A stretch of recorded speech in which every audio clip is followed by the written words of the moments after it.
Assalamualaikum warahmatullahi wabarakatuh. Perkenalkan, nama saya Nabila Nurul Inayah dari kelas BK 4A dengan NIM 21040450201 dari jurusan Psikologi Pendidikan dan Bimbingan, Program Studi Bimbingan dan Konseling, Fakultas Ilmu Pendidikan, Universitas Negeri Makassar. Video ini saya buat untuk memenuhi tugas mata kuliah Manajemen dan Evaluasi BK. Adapun yang akan kita bahas pertama yaitu mengenai konsep dasar supervisi BK.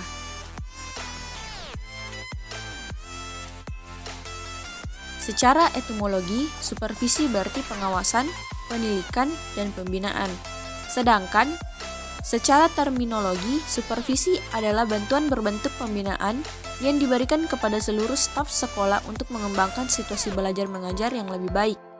Supervisi bimbingan dan konseling merupakan suatu relasi antara supervisor dan konselor, di mana supervisor atau konselor senior memberikan dukungan dan bantuan untuk meningkatkan mutu kinerja profesional supervisor yang bertumbuh pada suatu prinsip, yaitu mengakui setiap manusia mempunyai potensi untuk berkembang.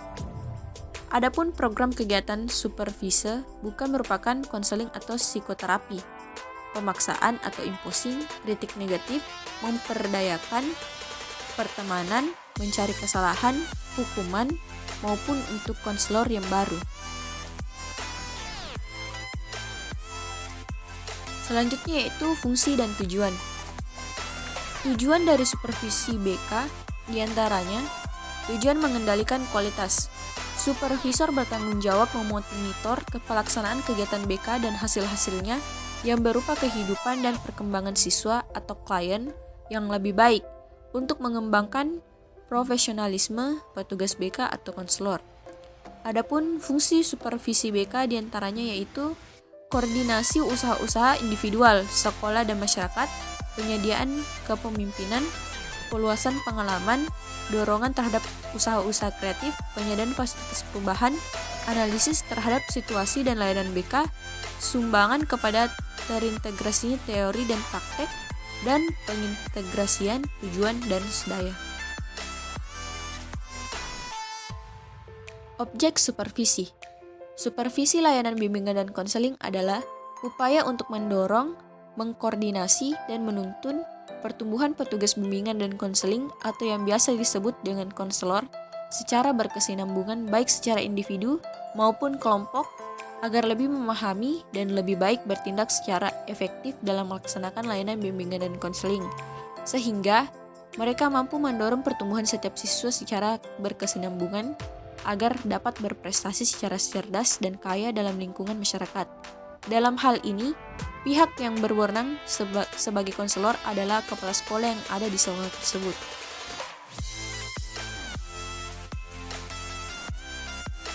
Selanjutnya itu ruang lingkup supervisi. Yang pertama yaitu pelaksanaan kurikulum. Yang kedua, persiapan, pelaksanaan, dan penilaian pembelajaran oleh guru. Yang ketiga, pencapaian standar kompetensi lulusan, standar proses, standar isi, dan peraturan pelaksanaannya. Dan yang terakhir yaitu peningkatan mutu pembelajaran.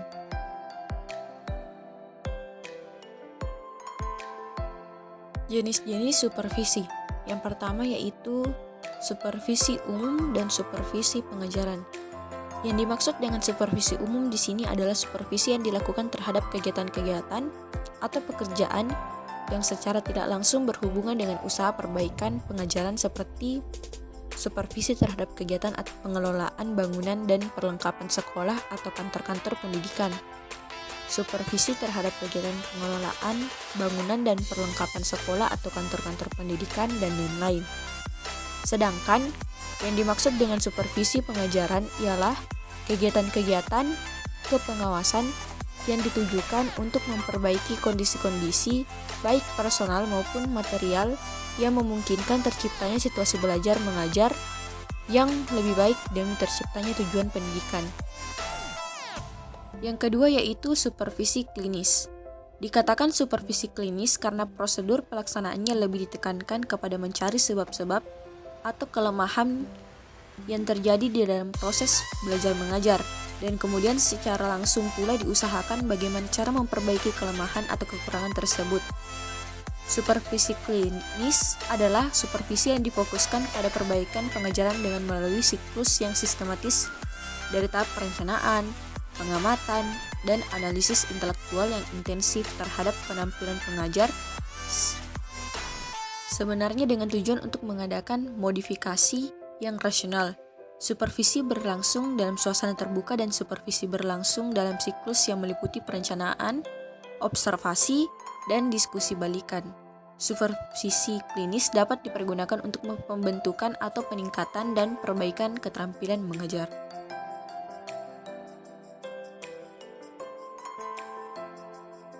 Selanjutnya yang akan kita bahas yaitu model supervisi BK. Yang pertama yaitu model psikodinamik. Supervisi model psikodinamik yang paling menonjol dalam psikologi klinis dan konseling, terutama dalam pengembangan peran terapi atau konselor.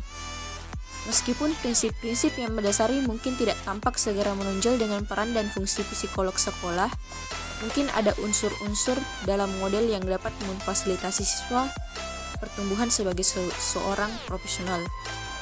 Supervisi mencerminkan potensi hubungan konseli atau konselor dan dapat memberikan suatu model praktek.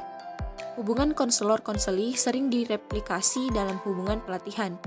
Konstruk transparansi dan kontra transparansi melekat dalam orientasi dinamis sangat penting untuk memahami kekuatan yang mengatur pemahaman siswa dan proses pengawasan. Keefektifan kita sebagai penyedia utama layanan kesehatan mental di sekolah-sekolah dapat diinformasikan oleh pemahaman kita tentang dinamika relasional.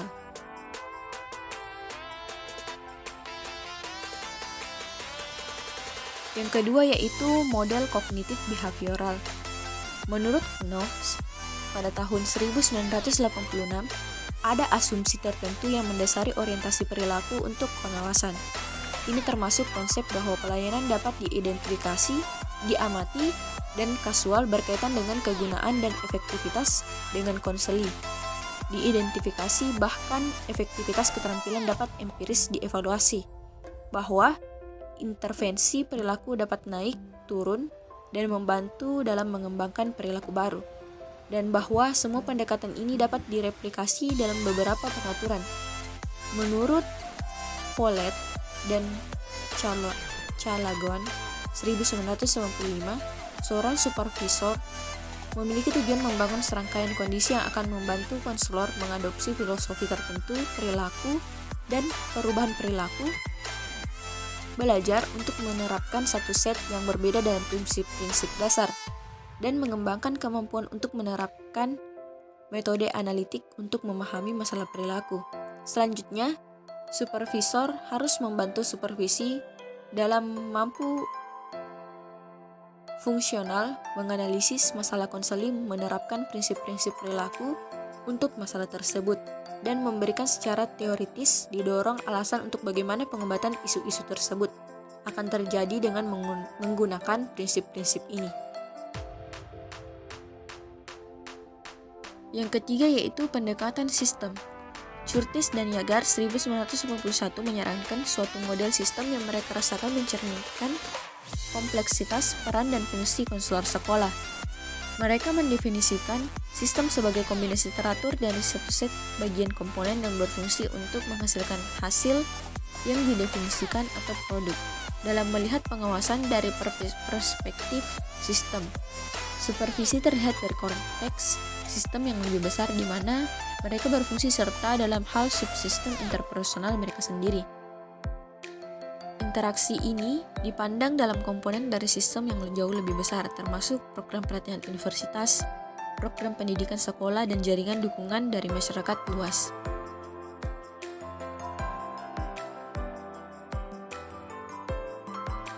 Yang keempat yaitu model perkembangan. Prinsip utama yang mendasari model pembangunan adalah asumsi pertumbuhan berlangsung. Asumsi kedua adalah bahwa belajar adalah proses seumur hidup. Washington 1987 mencatat bahwa perilaku supervisor perubahan seperti pengalaman supervisi berkesinambungan, sehingga menciptakan perubahan yang dinamis dalam pengalaman pengawasan. Stoltenberg dan Dewar 1988 menyoroti 9 area pertumbuhan utama dalam pengalaman pengawasan. Yang pertama yaitu intervensi, yang kedua keterampilan kompetensi, yang ketiga teknik penilaian, yang keempat penilaian interpersonal, yang kelima konseptualisasi konseli, yang keenam perbedaan individu, yang ketujuh orientasi teoritis, yang kedelapan tujuan penyembuhan dan rencana, dan yang kesembilan yaitu etika profesional. Perlu dicatat bahwa semua daerah ini pada kenyataannya keterampilan daerah dan tidak mencerminkan pertumbuhan profesional supervisi tersebut.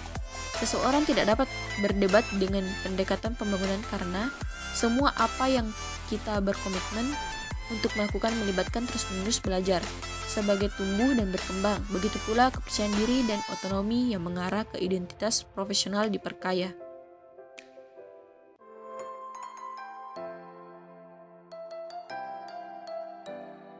Selanjutnya yang kelima yaitu model terpadu. Banyak profesional melihat diri mereka sebagai eklektik dan dengan demikian mengintegrasikan beberapa orientasi. Diskriminasi model disajikan sebagai pendekatan teoritis berfokus pada peran dan fungsi yang berbeda dari orientasi. Peran mereka tentukan adalah mereka guru meliputi ceramah langsung, menginstruksikan dan menginformasikan supervisi tersebut. Diskriminasi model dasarnya adalah sebagai model pelatihan dan mengasumsikan bahwa supervisi membawa kebiasaan dan keterampilan yang memerlukan integrasi dan pembangunan.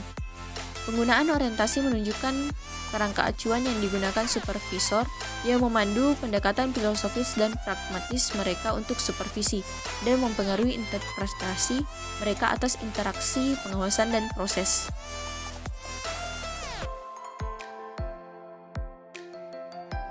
Selanjutnya, model postmodern supervision.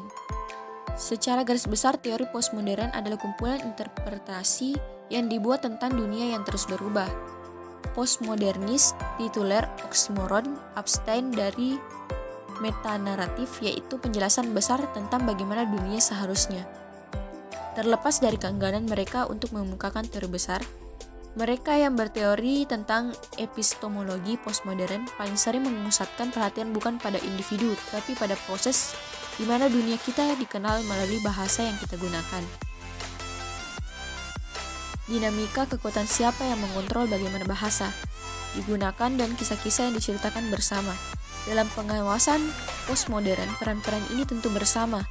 Model supervisi untuk supervisi memiliki beberapa konstruksi identitas yang dapat dialami secara bersamaan.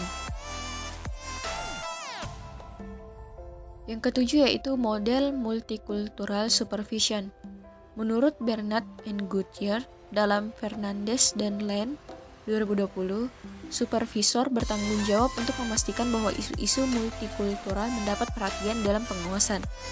Merupakan tanggung jawab penyelia untuk mendidik diri mereka sendiri dalam menangani masalah kelompok minoritas, klien atau konseli, atau orang yang diawasi yang mungkin timbul, seperti yang dinyatakan oleh Satuan Tugas Pendidik dan Pengawasan Asosiasi untuk Konselor.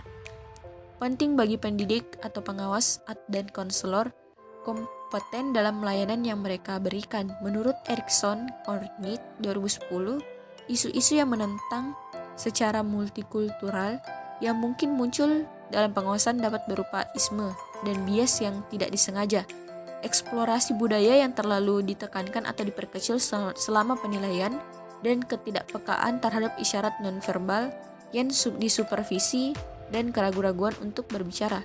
Mengatasi masalah multikultural dalam pengawasan menghormati keberagaman dan pengalaman pribadi, sehingga pengawas dapat mengeluarkan yang terbaik dari yang diawasi.